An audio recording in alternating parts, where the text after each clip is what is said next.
Hello sir, welcome to social post. Thank you అండి. Sir మీరు గాని కొంతమంది ఎంఎఫ్‌డిస్ చెప్పారు నాకు. మ్యూచువల్ ఫండ్స్‌లో ఇన్వెస్ట్‌మెంట్ చేయండి ఫర్ ద ఫ్యూచర్ అని చెప్పేసి ఇంకేదైనా గోల్ టార్గెట్ అని చెప్పారు.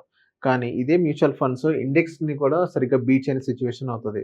సో దీనిపైన మీ టేక్ ఏంటి సార్? బేసిక్‌గా కొంత సాడ్ రియాలిటీ ఏంటి అనంటే, యాక్టివ్‌లీ బేస్డ్ మ్యూచువల్ ఫండ్స్ చాలా మటుకు ఇండెక్స్‌ని కూడా అండర్ పర్ఫార్మ్ చేస్తూ ఉంటాయి. సో అసలు మ్యూచువల్ ఫండ్‌లోకి రావడానికి గల కారణమే మనకి ఇండెక్స్ కంటే బెటర్ రిటర్న్స్ వస్తాయి అని. ఇఫ్ నాట్ ఈటీఎఫ్ఏ కొనుక్కోవచ్చు కదా.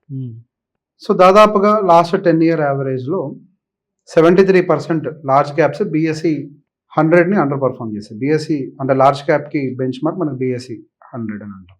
లేదా నిఫ్టీ 100 అని అంటాం. That is the benchmark. 73% underperform. 82% mid and small cap underperforming. 82%. That's huge number. So బేసిక్‌గా లాస్ట్ 5 ఇయర్స్‌లో ఓవరాల్ అన్ని యాక్టివ్ మ్యూచువల్ ఫండ్స్‌తో కంపేర్ చేస్తే 68% of the funds are underperforming. Okay. That is the reality. Last 5 ఇయర్స్‌లో కూడా అంత bull రన్‌లో returns వచ్చాయని చెప్పి ఎగురుతున్నాం మనం కూడా. It is under perform. మరి అదేంటి ఇంత అండర్ పర్ఫార్మ్ చేస్తున్నప్పుడు అసలు మ్యూచువల్ ఫండ్స్ జోలికి ఎందుకు రావాలి? అవును. ఇది కదా ప్రశ్న. అసలు వై మ్యూచువల్ ఫండ్? అసలు అండర్ పర్ఫార్మ్ చేయకుండా అవుట్ పర్ఫార్మ్ చేయడానికి మనం ఏం చేయాలి? There is a problem, there will be a solution also. ప్రతి ప్రాబ్లమ్కి ఒక సొల్యూషన్. ఓవరాల్గా 1500 mutual funds, active mutual funds ఉన్నాయి. వాటిని సబ్ కేటగిరీస్ చేస్తే ఇట్ విల్ గో బియాండ్. చాలా ఉంటాయి. మనకి కొంచెం యాక్టివ్లీ బేస్డ్ ఈక్విటీ క్లబ్ అయిన మ్యూచువల్ ఫండ్స్ 1500 పైన టు మై స్క్రీనర్, నా స్క్రీనర్లో. సో 1500 మ్యూచువల్ ఫండ్స్లో నుంచి ఇక్కడ మేజర్ రోల్, అసలు మన పోర్ట్ఫోలియో ఒక బెంచ్ మార్క్ అవుట్ పర్ఫార్మ్ చేయాలి అని అంటే మేజర్ రోల్ ప్లే చేసేది portfolio construction. What type of funds that we are adding, at what time we are adding, that is more important to outperform. And ఈ అవుట్ పర్ఫార్మెన్స్ని మనము ఎవ్రీ క్వార్టర్తో పొరపాటున కూడా కంపేర్ చేయకూడదు. బికాజ్ కొన్ని క్వార్టర్స్లో న్యూస్ ఫ్లో వల్ల మీరు అనుకున్న సెగ్మెంట్ వీక్ అవ్వచ్చు. Okay. But in the trench of 2 years, 3 years or 5 years అదే దాని ఫ్యూచర్ అవ్వచ్చు. For example consumption. ఇప్పుడు ఏం మాట్లాడినా consumption will drive the Indian market అనే కదా మనకు అవుట్కమ్ ఎవరి దగ్గర నుంచి వచ్చింది. అవును. కన్సంప్షన్ బూస్ట్ చేయడానికి ఇండియా ట్రై చేస్తుందనే కదా. But consumption mutual funds are not delivering good returns. That is the harsh reality. Last 1 year నుంచి అసలు రిటర్న్స్ లేవు సరిగ్గా. మరి ఈ టైంలో ఏం చేయాలి? కన్సంప్షన్ ఫండ్స్ ఎగ్జిట్ అయిపోవాలా? కన్సంప్షన్ ఫండ్స్ కంటిన్యూ అవ్వాలా దాని మీద కన్విక్షన్ పెంచుకొని? సో బేసిక్ దీన్నే పోర్ట్ఫోలియో కన్స్ట్రక్షన్లో మనం ఇంక్లూడ్ చేస్తాం. What type of fund at what time that we are adding into the portfolio.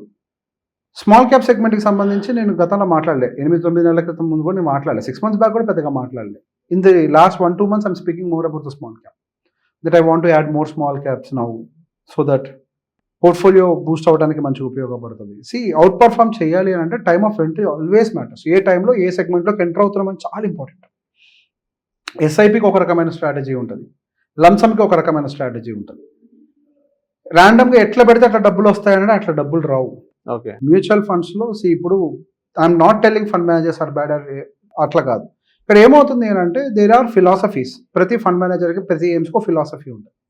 In few market cycles, few philosophies will do good. In few market cycles, few philosophies will not do good. Example మనం 2024 వరకు ఒక specific AMC funds బాగా చేసాయి. 25లో ఒక specific AMC చేసింది. 26లో 2 చేయట్లేదు. 25లో first చేయలేదు, 26 మళ్ళీ సెకండ్ది కూడా ఇప్పుడు చేయట్లేదు. సో ఇక్కడ ఏంటి అని అంటే that doesn't mean they are bad. Their philosophy ఈ మార్కెట్ కండిషన్కి సెట్ కాదు. ఓకే. దాన్ని ఆ విధంగా మాత్రమే చూడాలి.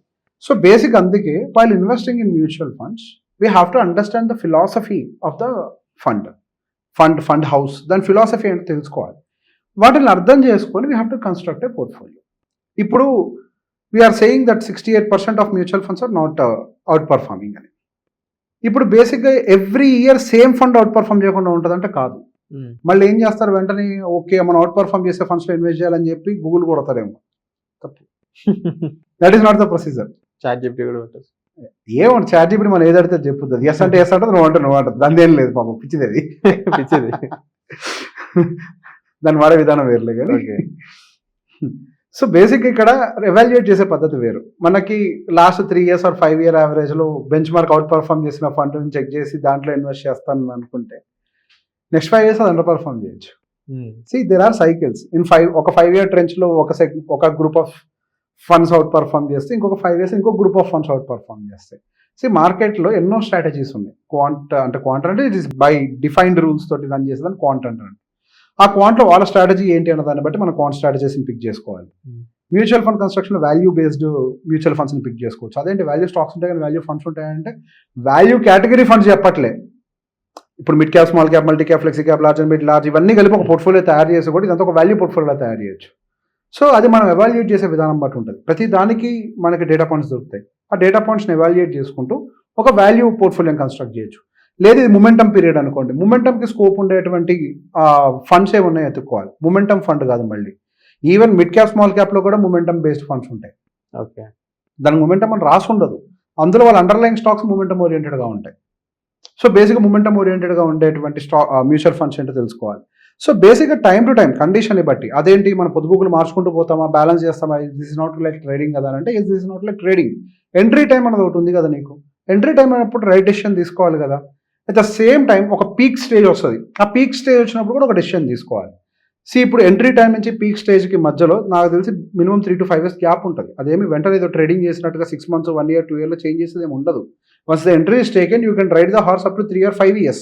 ఓకే, ఒక ఫుల్ రైడ్ తీసుకోవచ్చు. తీసుకున్న తర్వాత you can retake the call.